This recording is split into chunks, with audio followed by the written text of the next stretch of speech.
Hello students. इस video में हम एटॉमिक साइज के वेरिएशन के बारे में डिस्कस करेंगे। लास्ट इनऑर्गेनिक केमिस्ट्री के अंदर जो हमने वीडियो किया था उसके अंदर हमने स्लेटर रूल और इफेक्टिव न्यूक्लियर चार्ज तथा शील्डिंग इफेक्ट के बारे में डिस्कस किया था। तो जो एटॉमिक साइज का वेरिएशन है पीरियोडिक टेबल के अंदर अक्रॉस द पीरियड और डाउन द ग्रुप उसके बारे में अब हम डिस्कस करेंगे। सबसे पहले एटॉमिक साइज का जो ब्रॉड मीनिंग है वो ये है कि हम न्यूक्लियस के सेंटर से लेके वैलेंस शेल के इलेक्ट्रॉन के बीच की दूरी को पता करना चाह रहे हैं। तो डिस्टेंस जो होगी वो होगी from the centre of nucleus to the valence shell electron. But इस डिस्टेंस मेजरमेंट के अंदर डिफिकल्टी है। सबसे पहली डिफिकल्टी तो ये है कि अगर हम देखें अनसर्टेनिटी प्रिंसिपल के अकॉर्डिंग तो किसी भी माइक्रोस्कोपिक पार्टिकल की जो पोजीशन है और जो मोमेंटम है उसको साइमल्टेनियसली एक्यूरेट पता नहीं किया जा सकता। तो एटम के अराउंड जो इलेक्ट्रॉन है वो इलेक्ट्रॉन एक इलेक्ट्रॉन क्लाउड की फॉर्म में है। मींस इलेक्ट्रॉन की जो प्रेजेंस है वो एक तरीके की प्रोबेबिलिटी पिक्चर है, ना कि कोई सर्टेनिटी है। तो इस प्रोबेबिलिटी पिक्चर के अंदर एटम की कोई भी शार्प डिफाइंड बाउंड्री नहीं है। तो शार्प डिफाइंड अगर बाउंड्री नहीं है तो हमें इस चीज की डिफिकल्टी रहेगी कि हम एग्जैक्टली न्यूक्लियस से लेके किस पोजीशन तक की मेजरमेंट करेंगे कि वैलेंस शेल का इलेक्ट्रॉन कहाँ पे प्रेजेंट है, क्योंकि इलेक्ट्रॉन के मिलने की किसी भी जगह पे क्या होगी, प्रोबेबिलिटी होगी, ना कि सर्टेनिटी होगी। दूसरा पॉइंट, जो मोस्टली एलिमेंट्स के जो एटम्स हैं उनकी जो साइज रेंज है वो बहुत ज्यादा स्मॉल है।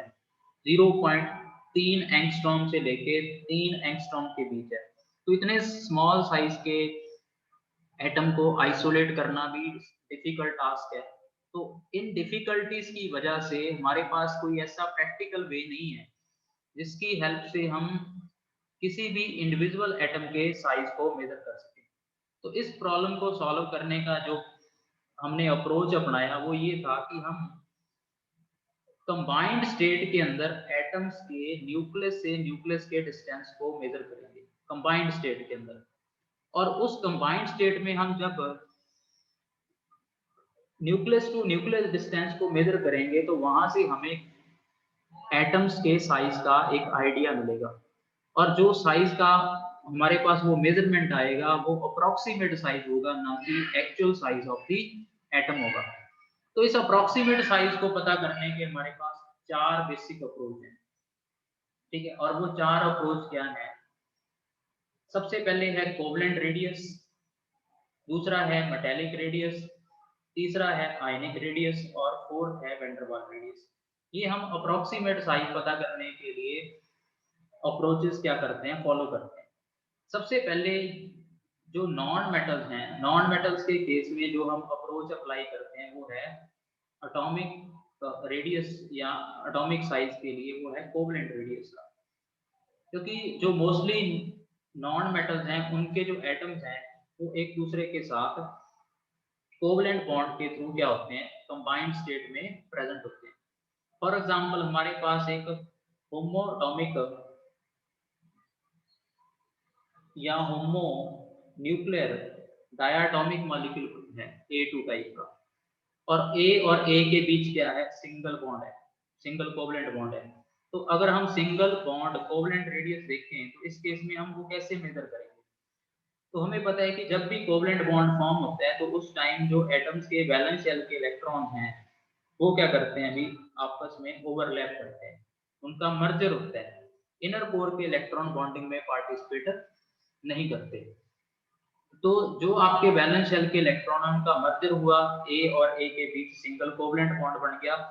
तब आपने ए के न्यूक्लियस के सेंटर से लेके दूसरे ए के न्यूक्लियस के सेंटर के बीच की दूरी मेजर कर रहे हैं। ये दूरी बेसिकली क्या होगी, इंटरन्यूक्लियर डिस्टेंस होगी, या हम कहें कि क्या होगी, बॉन्ड लेंथ होगी।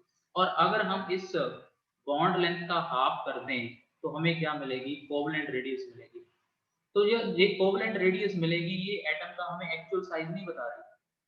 ये बेसिकली जो कोवलेंट रेडियस होगी वो एक्चुअल एटॉमिक रेडियस से कम होगी।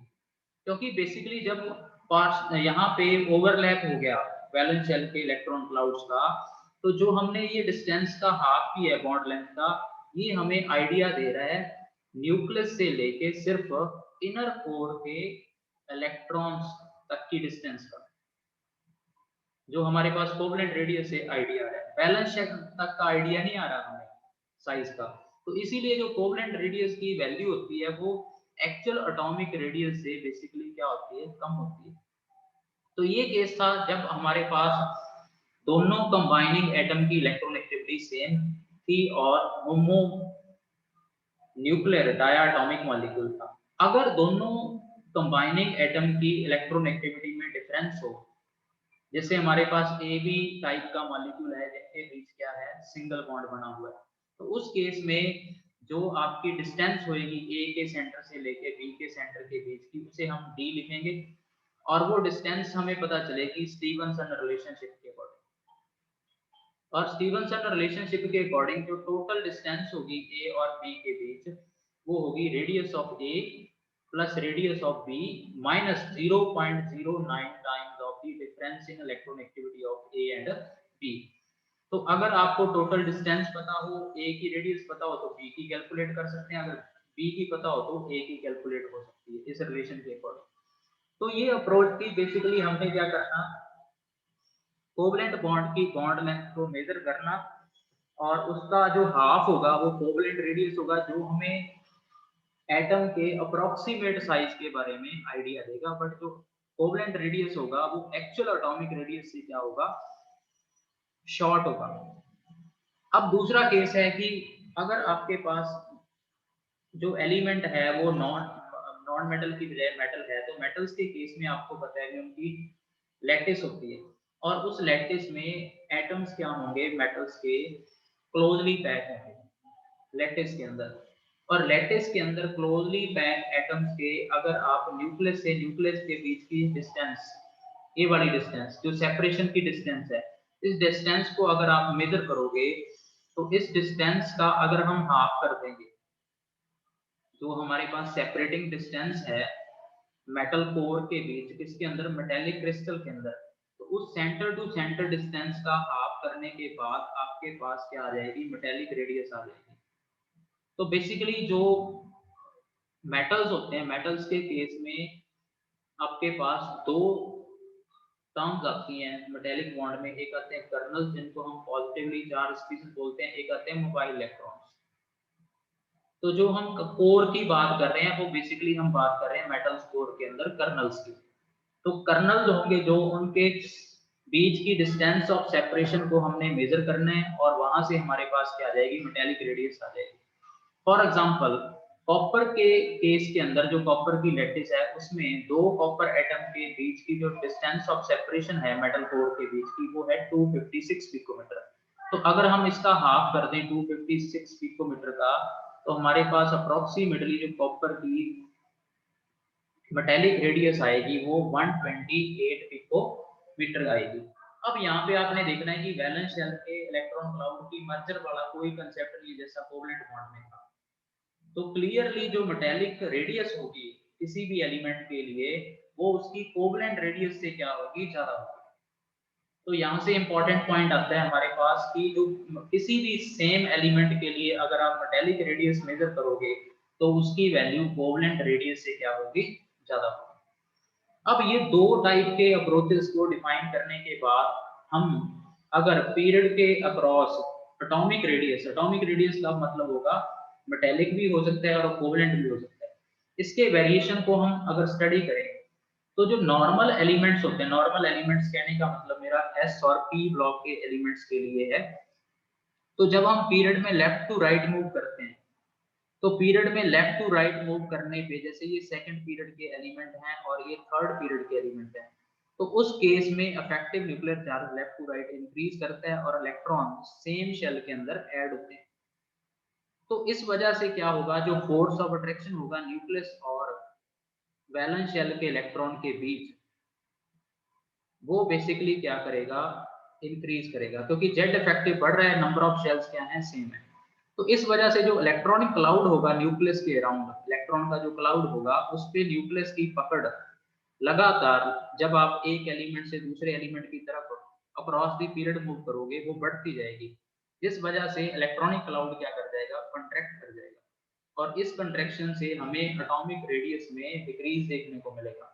तो अगर आप सेकंड पीरियड के एलिमेंट्स देखो, लिथियम से लेके फ्लोरीन तक, हमने यहाँ पे नियॉन को कंसिडर नहीं किया क्योंकि नोबल गैसेस के केस में वेंडरवाल रेडियस होगा, वहां पे हम एटॉमिक रेडियस का केस कंसिडर नहीं करेंगे।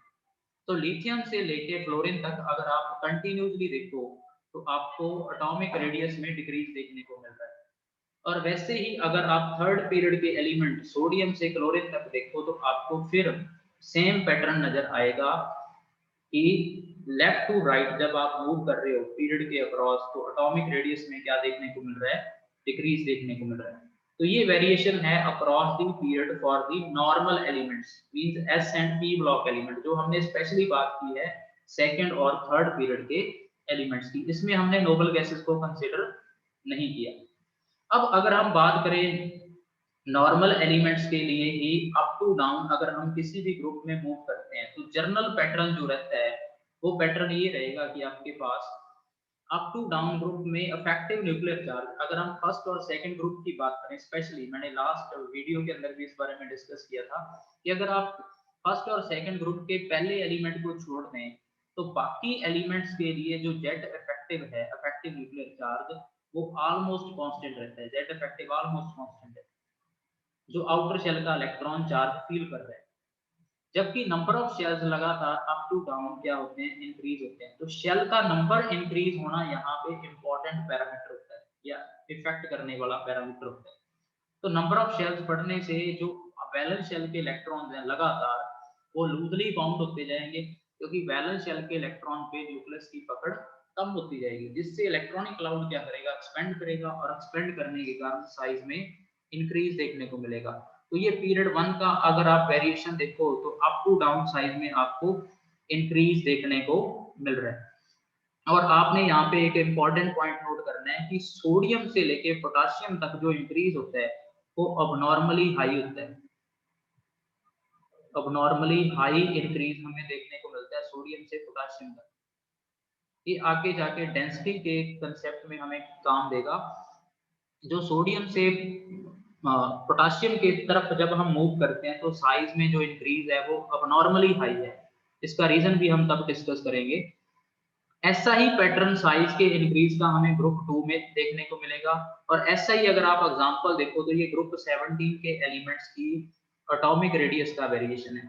तो नॉर्मल एलिमेंट्स के लिए अगर हम देखें अप टू डाउन किसी भी ग्रुप के अंदर तो साइज में इंक्रीज देखने को मिल रहा है, एटॉमिक रेडियस के पैटर्न अगर हम डिस्कस करें। अब इसके बाद नेक्स्ट अगर डिफरेंट एलिमेंट्स की कोवलेंट रेडियस की स्पेशली हम बात करें जो कि एंगस्ट्रॉम में है, तो जो मैंने ये डाटा लिया है इसका रेफरेंस बेसिकली जेडी ली बुक से लिया है। ठीक है, अलग अलग सोर्सेज से आपके पास अलग अलग डाटा होंगे, तो मैंने जो ये डाटा है वो जेडी ली बुक से लिया है। तो कोवलेंट रेडियस का अगर हम पैटर्न देखें डिफरेंट एलिमेंट के लिए जो एंगस्ट्रॉम में है, पहले हमने नॉर्मल एलिमेंट्स की बात की है, अब हम अगर पूरे पीरियोडिक टेबल में इस पैटर्न को देखें तो पैटर्न में कुछ आपको एक्सेप्शनल केसेस नजर आएंगे। ठीक है, वो एक्सेप्शनल केसेस अगर आप ध्यान से देखोगे तो वो क्या है, वो चीज आपने समझनी है। एक्सेप्शनल केसेस का एक तो सबसे जो इंपॉर्टेंट पॉइंट है वो ग्रुप नंबर 13 में है। ठीक है, ग्रुप नंबर 13 में अप टू डाउन अगर हम मूव कर रहे हैं तो वहां पे गैलियम और एल्यूमिनियम का साइज ऑलमोस्ट सेम है। बट अगर हम बाकी लिटरेचर की बात करें जैसे स्पेशली एनसीईआरटी, तो उसमें जो गैलियम और एल्यूमिनियम के साइज का कंपैरिजन किया हुआ है उसमें गैलियम का साइज एल्यूमिनियम से स्मॉलर है। तो हम उसी चीज को फॉलो करेंगे क्योंकि हर सोर्स का डाटा अलग अलग पैरामीटर को बता रहा है, अलग अलग वैल्यूज दे रहा है, तो हम एनसीईआरटी बेस ही डिस्कशन करेंगे। तो एक तो आपको ग्रुप 13 में एक्सेप्शनलिटी देखने को मिलेगी। इसके अलावा अगर आप किसी भी ग्रुप में मूव कर रहे हो ना अप से डाउन, तो आपको एटॉमिक रेडियस या कोवलेंट रेडियस में इंक्रीज देखने को मिल रहा है। ग्रुप 13 में ऐसा नहीं है, यहाँ पे एक एक्सेप्शनलिटी है। दूसरी बात, लेफ्ट टू राइट पीरियड में हम कहते हैं कि साइज डिक्रीज करते हैं, बट अगर हम ट्रांजिशन एलिमेंट्स की 3D सीरीज, 4D सीरीज और 5D सीरीज में देखें, ठीक है, आपके पास 4 सीरीज होती हैं, हम 3 सीरीज की मेन बात कर रहे हैं। तो क्रोमियम के बाद अगर आप कॉपर तक देखो सीरीज के मिडवे में, तो साइज ऑलमोस्ट कांस्टेंट है। इसी तरीके से इस केस में अगर आप देखो 4D सीरीज में, और अगर आप नेक्स्ट देखो किस सीरीज में, 5D सीरीज में, तो अगर आप देखोगे ट्रांजिशन सीरीज के अंदर, डिफरेंट ट्रांजिशन सीरीज के अंदर, तो पहले कुछ एलिमेंट्स के लिए आपको साइज में डिक्रीज देखने को मिलेगा, जैसे स्कैंडियम से क्रोमियम तक अगर आप देखो, फिर आपको साइज लगभग कांस्टेंट मिलेगा, और सीरीज के एंड पे आके आपको साइज में इंक्रीज देखने को मिलेगा। तो ये ट्रांजिशन एलिमेंट या डी ब्लॉक एलिमेंट स्पेशली, उनके अंदर जो साइज का वेरिएशन है अक्रॉस द पीरियड, वो एस और पी ब्लॉक की तरह शार्प डिक्रीज नहीं है। यहाँ पे इंपॉर्टेंट डिफरेंस है कि पहले आपको साइज में डिक्रीज देखने को मिलेगा कुछ एलिमेंट्स के लिए, फिर साइज आपको कांस्टेंट मिलेगा, और एंड में साइज में क्या आ रहा है, इंक्रीज आ रहा है। एक तो ये पैटर्न है डी ब्लॉक एलिमेंट्स के लिए। दूसरी बात, अगर आप 4D और 5D सीरीज के एलिमेंट्स फोर्थ ग्रुप के बाद कंपेयर करो, जो वर्टिकल कॉलम्स में आ रहे हैं, ये वाला जोन, तो वहां पे आप नोट करोगे कि अप टू डाउन साइज में इंक्रीज नहीं हो रहा। साइज अगर आप इन वर्टिकल कॉलम्स में देखोगे तो साइज इन एलिमेंट्स का ऑलमोस्ट क्या है, सेम है। तो 4D और 5D यानी कि सेकंड और थर्ड ट्रांजिशन सीरीज के एलिमेंट ग्रुप 3 को छोड़ के ऑलमोस्ट सिमिलर साइज के हैं, और इसके अंदर फिनोमेना जुड़ा हुआ है लेंथेनॉइड या लेंथेनाइड कंट्रैक्शन का। और इसी तरीके से अगर आप लेंथेनाइड्स एलिमेंट के लिए देखो, जो यहाँ पे 57 से 71 का गैप होता है, तो इनके अंदर भी आप देखोगे साइज में डिक्रीज तो देखने को मिल रहा है, बट ये डिक्रीज क्या है, स्लो एंड स्टेडी है। एस और पी ब्लॉक की तरह यहाँ पे हमें शार्प डिक्रीज देखने को नहीं मिल रहा। तो जो डाटा आपके सामने मैंने रखा है, ये वाला कोवलेंट रेडियस का, आपको जो नॉर्मल ट्रेंड्स हैं, लेफ्ट टू राइट साइज का डिक्रीज होना, अप टू डाउन इंक्रीज होना, उसमें कुछ एक्सेप्शनलिटी नजर आएगा। एक ग्रुप 13 में नजर आएगी, डी ब्लॉक के अंदर अक्रॉस दी पीरियड्स नजर आएंगी, और डी ब्लॉक के अंदर ही जब हम सेकेंड ट्रांजिशन सीरीज यानी कि 4D सीरीज से 5D सीरीज मूव करते हैं, वो एक्सेप्शनलिटी आपको एक नजर आएगी। तो ये हमारे पास एक्सेप्शनल केसेस हैं जब हम एटॉमिक रेडियस की क्या कर रहे हैं, बात कर रहे हैं। अब एक्सेप्शनल केसेस को हम डिस्कस करेंगे अगर पॉइंट वाइज पॉइंट। तो सबसे पहले एक्सेप्शनल केस है कि जो गैलियम की एटॉमिक रेडियस है वो एल्यूमिनियम से स्मॉलर है। इसका रीजन क्या है कि गैलियम की इलेक्ट्रॉनिक कॉन्फ़िगरेशन के अंदर अगर हम देखें कि नोबल गैस कोर के बाद 3D इलेक्ट्रॉन्स की एंट्री है, जबकि एल्यूमिनियम में किसी भी टाइप के इनर शेल में डी इलेक्ट्रॉन फिल नहीं हुए। तो डी सब शेल के अंदर इलेक्ट्रॉन की फिलिंग से हमने पिछले लेक्चर्स में भी डिस्कस किया है कि डी ऑर्बिटल हमेशा पुअर शील्डिंग ऑफर करते हैं, जिस वजह से आउटर शेल के इलेक्ट्रॉन पे न्यूक्लियस का इम्पैक्ट ज्यादा पहुंचेगा, और उन पे इफेक्टिव न्यूक्लियर चार्ज क्या होगा, ज्यादा होगा। तो इसको हम बोलेंगे ट्रांजिशन कंट्रैक्शन, क्योंकि ये डी सब शेल के कारण हो रही है। तो गैलियम में ट्रांजिशन कंट्रैक्शन होने के कारण क्या होता है, effective nuclear charge outer shell के इलेक्ट्रॉन पे एल्यूमिनियम से ज्यादा होता है, इस वजह से हमें साइज में स्लाइड कंट्रैक्शन देखने को मिलती है। दूसरा हमने एक्सेप्शनल केस देखा था कि ट्रांजिशन सीरीज यानी कि डी ब्लॉक एलिमेंट्स के अंदर जो साइज है इनिशियली हमें डिक्रीज देखने को मिलता है स्कैंडियम से क्रोमियम तक, और क्रोमियम से कॉपर तक हमें साइज में ऑलमोस्ट कॉन्स्टेंसी मिलती है, और कॉपर से जिंक के तक जब हम मूव करते हैं साइज में इंक्रीज देखने को मिलता है।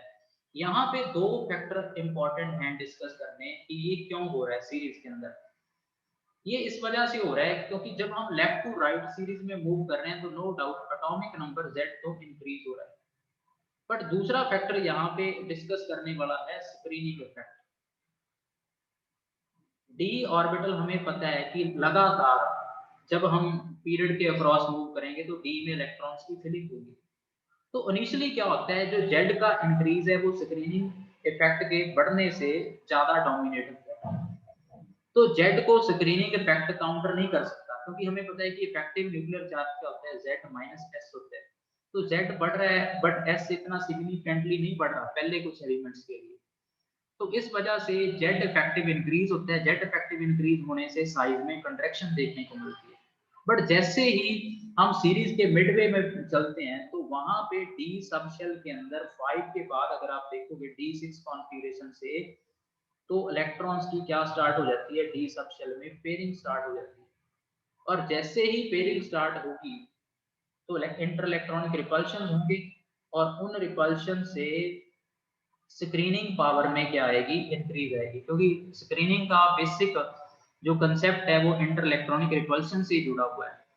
तो मिडवे सीरीज में क्या हुआ, जेड भी इंक्रीज हो रहा है और स्क्रीनिंग भी क्या हो रही है, इंक्रीज हो रही है, जो डी सब शेल ने ऑफर करनी है।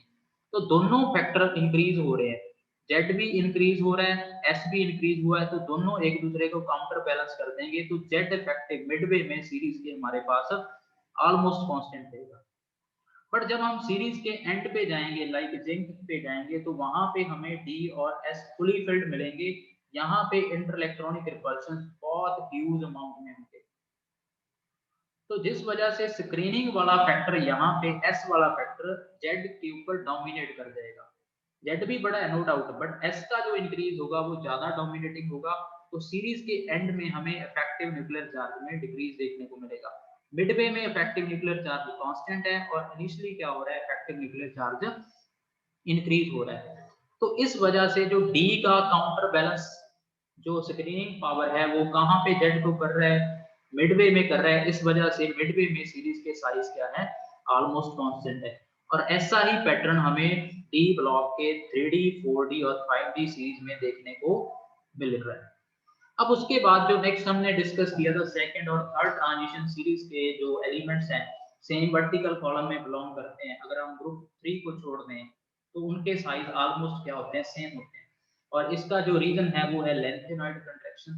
इसके बारे में हम डिटेल में अगले वीडियोस के अंदर पढ़ेंगे। तो आपने फिलहाल ये नोट करना है पॉइंट कि सेकंड और थर्ड सीरीज के जो एलिमेंट्स होंगे जो वर्टिकल कॉलम में आएंगे उनके जो साइज होंगे वो ऑलमोस्ट सेम होंगे, और इनमें जो फिनोमेना वर्क करेगा या जो कंसेप्ट इसके लिए रिस्पॉन्सिबल होगा वो होगा लेंथेनॉइड कंट्रैक्शन का। तो ये हमने एक्सेप्शनल केस देखे कि कहाँ कहाँ हमें एक्सेप्शनलिटी देखने को मिलेगी, इसमें एटॉमिक रेडियस या कोवलेंट रेडियस के अंदर। ये हमारा केस था एक्सेप्शनल केसेस का। इसके बाद जो हमारा नेक्स्ट पॉइंट है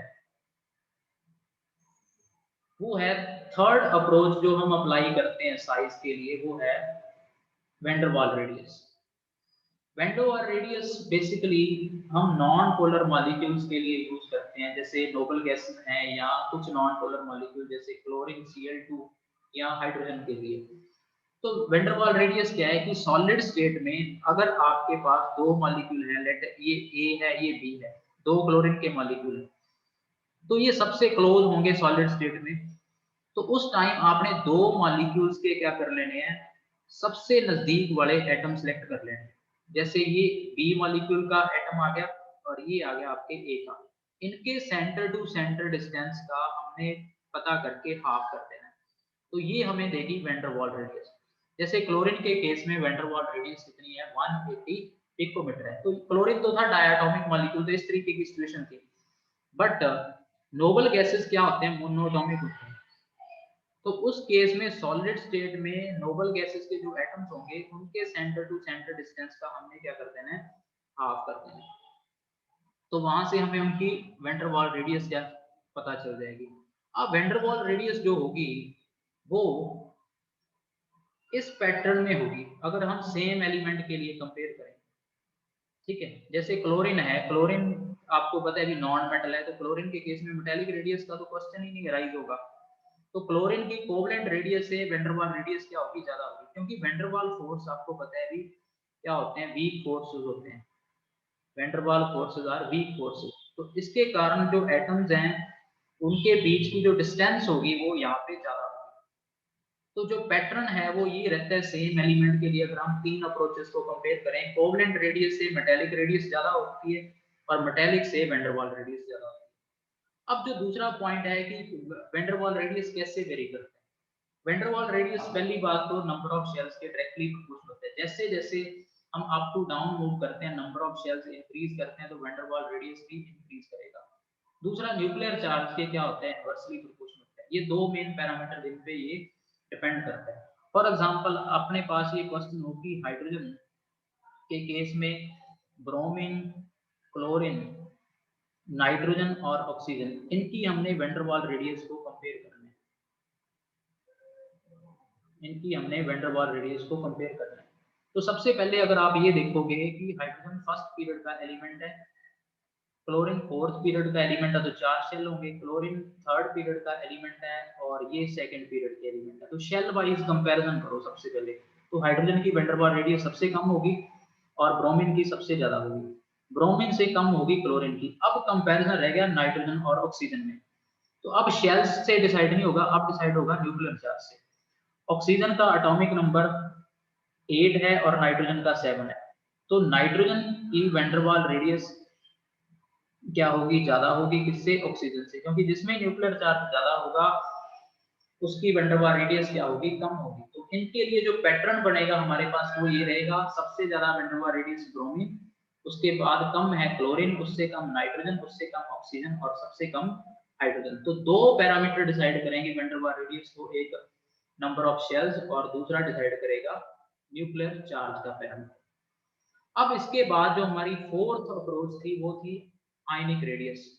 जब भी आयनिक बॉन्ड बनता है तो आपको पता है कैटायन और अनायन एक दूसरे को इलेक्ट्रोस्टैटिक फोर्स ऑफ अट्रैक्शन से अट्रैक्ट करते हैं। तो उस टाइम हमने ये चेक करना है कि किसी भी आयनिक बॉन्ड में जो आयन का न्यूक्लियस है, आयन का न्यूक्लियस है, उस आयन के न्यूक्लियस से लेके किस पॉइंट तक उस आयन के न्यूक्लियस से लेके किस पॉइंट तक वो अपना फोर्स है वो एक्सर्ट कर सकता है। जैसे कैटायन आपको ये ब्लैक वाला नजर आ रहा है, तो यहाँ पे इस न्यूक्लियस से लेके कितनी डिस्टेंस तक ये न्यूक्लियस अपना फोर्स एक्सर्ट कर सकता है। जिस डिस्टेंस तक ये अपना फोर्स एक्सर्ट करेगा वो होगी उसकी रेडियस। तो जो सेंटर ऑफ कैटायन से लेके सेंटर ऑफ अनायन के बीच की दूरी होती है वो रेडियस ऑफ कैटायन और रेडियस ऑफ अनायन का क्या होती है, सम होती है। तो किसी भी आयनिक बॉन्ड में किसी भी गिवन आयन का न्यूक्लियस कहां तक अपना फोर्स एक्सर्ट कर सकते हैं, उस डिस्टेंस से हमें आयनिक रेडियस का आइडिया आता है। और इसके अंदर जो इंपॉर्टेंट क्वेश्चन रहते हैं वो रहते हैं आइसोइलेक्ट्रॉनिक स्पीशीज के लिए। आइसोइलेक्ट्रॉनिक स्पीशीज ऐसे स्पीशीज होते हैं जिनके पास सेम नंबर ऑफ इलेक्ट्रॉन्स होंगे but different number of protons होंगे।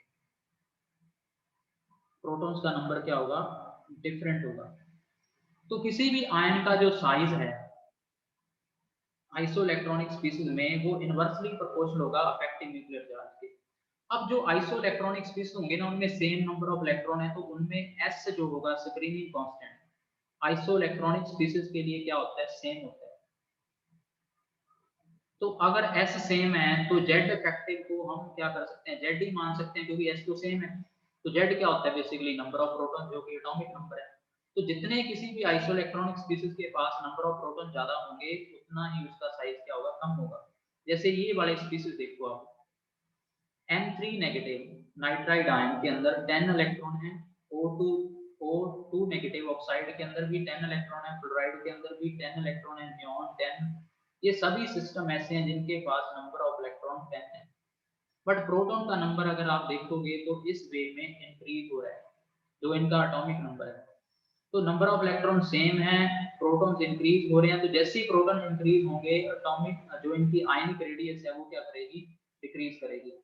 तो इन आइसोइलेक्ट्रॉनिक स्पीशीज के लिए ऑर्डर ये वाला फॉलो होगा। फास्फोरस 5 पॉजिटिव की आयनिक रेडियस सबसे कम होगी और नाइट्राइट की सबसे ज्यादा होगी। इसी तरीके से थर्ड पीरियड के ये वाले एलिमेंट्स देखो आप, ये इलेक्ट्रॉन का नंबर है, ये प्रोटॉन का नंबर है। इसी तरीके से इसमें इलेक्ट्रॉन का नंबर S2 नेगेटिव के पास 18 है, प्रोटॉन का नंबर सल्फर के पास 16 है। 18 इलेक्ट्रॉन सिस्टम है ये सभी के सभी।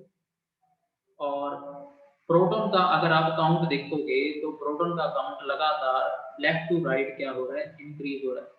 तो जैसे जैसे प्रोटॉन बढ़ेंगे आयनिक रेडियस क्या होती जाएगी, कम होती जाएगी आइसोइलेक्ट्रॉनिक स्पीशीज के लिए।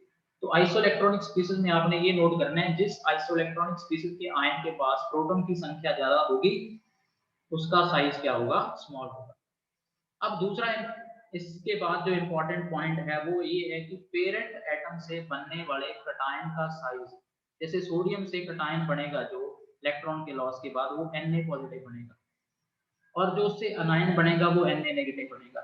तो जब भी इलेक्ट्रॉन के एडिशन या सब्ट्रैक्शन से जो स्पीशीज बनती हैं कटायन और अनायन, उनके साइज को अगर हमने अरेंज करना हो तो कटायन का साइज पेरेंट एटम से स्मॉलर होगा और अनायन का लार्जर होगा।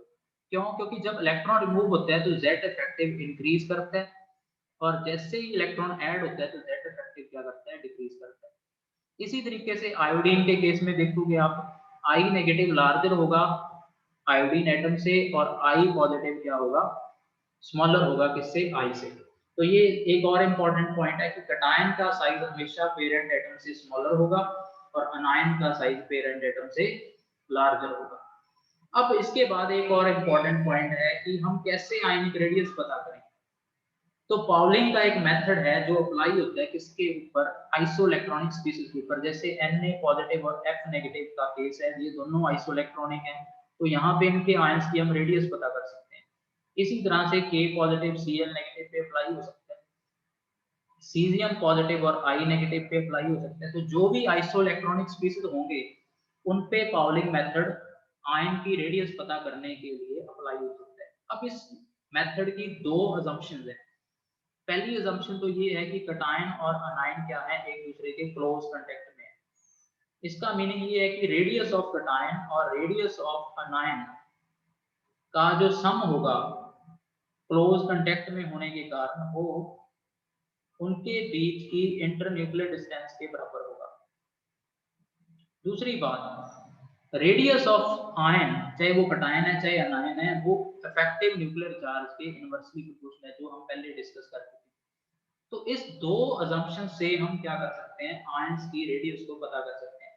जैसे हम इसके अंदर एक प्रॉब्लम डिस्कस करें अब, कि सोडियम और फ्लोराइड आयन के बीच की जो इंटरन्यूक्लियर डिस्टेंस है, एक आपके पास सोडियम आयन है और दूसरी तरफ आपके पास फ्लोराइड आयन है, दोनों के बीच की जो डिस्टेंस है वो हमें दी गई है 2.31 एंगस्ट्रॉम। तो हमने सोडियम और फ्लोराइड की रेडियस पता करनी है। सबसे पहली असम्पशन आप अप्लाई करो कि जो रेडियस ऑफ सोडियम और फ्लोराइड का सम होगा, क्योंकि दोनों क्लोज कांटेक्ट में है तो वो इंटरन्यूक्लियर डिस्टेंस के बराबर होगा 2.31 के। अब दूसरी बात, जो फ्लोराइड और सोडियम आयन है वो आइसोइलेक्ट्रॉनिक है, तो इनका जो स्क्रीनिंग कांस्टेंट आएगा एस, वो सेम आएगा, वो आएगा इनके लिए 4.5, जो हमने पिछले लेक्चर के अंदर डिस्कस भी किया हुआ है। अब जो जेड इफेक्टिव होगा सोडियम के लिए वो क्या होगा? जेड माइनस एस होगा, और सोडियम के लिए जेड 11 है और एस 4.5 है, तो जेड इफेक्टिव सोडियम के लिए आ गया 6.5। तो अगर हम सेकंड अजम्पशन को अप्लाई करें तो रेडियस ऑफ सोडियम क्या होगा? Some constant C divide by 6.5। इसी तरह से फ्लोराइड का जो एटॉमिक नंबर Z वो 9 है, Z माइनस एस करोगे तो 4.5 आएगा, तो फ्लोराइड का रेडियस क्या होगा? C by 4.5। अब हम इन दोनों वैल्यूज को अगर अपनी फर्स्ट अजम्पशन में पुट करते हैं, तो वैल्यूज को पुट करने के बाद आपके पास यहाँ से C की वैल्यू कैलकुलेट हो जाएगी, और जो C की वैल्यू कैलकुलेट होगी वो होगी 6.41। अब अगर हम C की वैल्यू को इन इंडिविजुअल इक्वेशन में सब्स्टिट्यूट कर दें, तो वहां से हमें जो वैल्यूज मिलेगी सोडियम और फ्लोराइड के लिए, वो मिलेगी।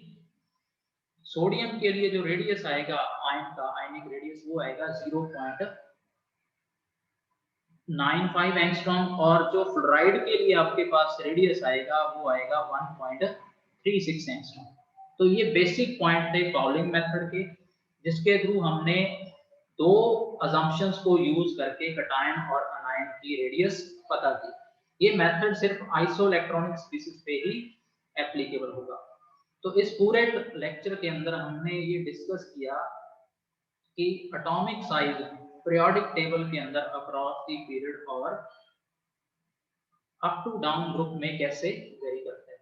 नेक्स्ट वीडियोस के अंदर हम डिस्कस करेंगे आयनाइजेशन एंथैल्पी या आयनाइजेशन एनर्जी का पीरियोडिक टेबल के अंदर अक्रॉस द पीरियड और डाउन द ग्रुप कैसे वेरिएशन रहेगा।